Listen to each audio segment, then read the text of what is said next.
Assalamualaikum warahmatullahi wabarakatuh. Waalaikumsalam warahmatullahi wabarakatuh. Baik, terima kasih kakak-kakak kesempatannya sudah mau menghadiri penyuluhan yang saya lakukan, yaitu screening pranikah. Sebelumnya perkenalkan, nama saya Putri Wahyuni dari kampus Universitas Megabona Palopo, sarjana kebidanan.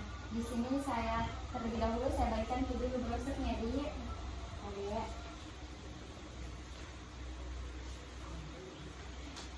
baik. Nah, screening pranikah ini merupakan pemeriksaan kesehatan yang dilakukan oleh calon pengantin sebelum pernikahan untuk mendeteksi risiko medis, infeksi dan genetik yang dapat mempengaruhi kesehatan pasangan dan atau keturunan.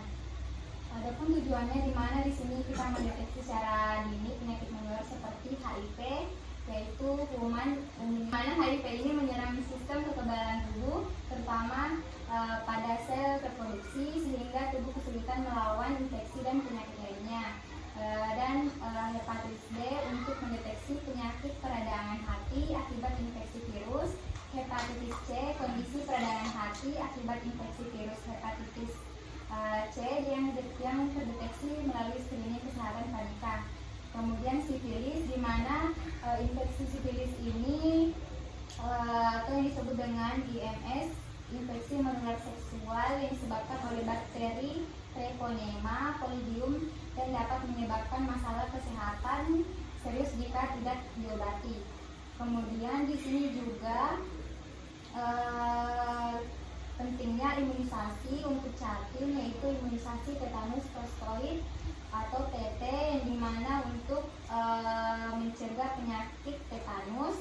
Kemudian adapun manfaat screening pranikah ini, di sini manfaatnya untuk mendeteksi atau mencegah masalah penyakit menular, mencegah penyakit kelainan pada genetik, kemudian meningkatkan kesehatan ibu dan anak, mencegah komplikasi kehamilan, kemudian merencanakan keluarga sehat.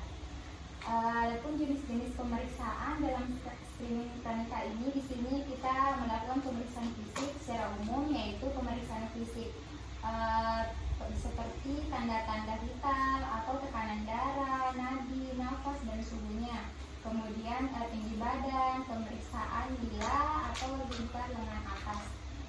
Kemudian pemeriksaan laboratorium, di sini dilakukan pemeriksaan laboratorium seperti golongan darah, pemeriksaan Hb atau hemoglobin, pemeriksaan gula darah, kemudian tes kehamilan dan HIV dan sifilis yang saya jelaskan tadi juga kakak.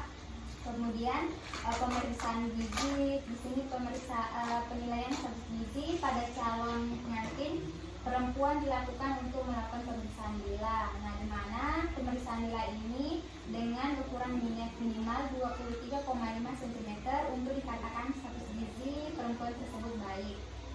Kemudian adapun faktor yang mempengaruhi kesiapan dan kepatuhan screening pranikah, yang dimana faktor individu, faktor informasi mengenai screening pranikah. Faktor ini meliputi seperti pemeriksaan fisik tadi, pemeriksaan laboratorium, pemeriksaan gizi, dan faktor pendukung. Faktor pendukung ini biasanya pada keluarga maupun orang-orang yang terdekat untuk dilakukan pemeriksaan screening pranikah. Baik, mungkin itu saja yang bisa saya jelaskan. Siapa tahu kakak-kakak ada yang mau ditanyakan mengenai screening pranikah. Saya Kak. Silakan Kak. Baik, sedikit pertanyaan dari saya. Sebagai bidan, bagaimana pendapat Anda terhadap screening pranikah?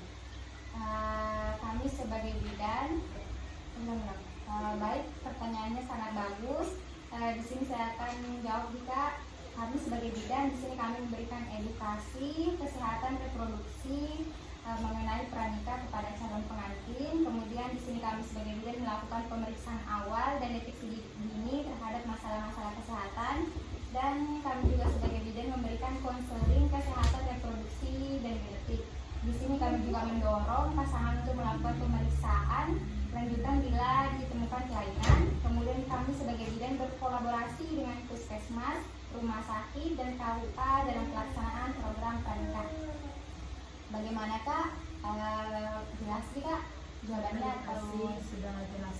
bagaimana Kak? Masih ada yang mau bertanya? Tidak ada. Baik Kak, mungkin itu saja yang bisa saya sampaikan. Terima kasih atas waktu dan kesempatannya Kak. Wassalamualaikum warahmatullahi wabarakatuh. Waalaikumsalam.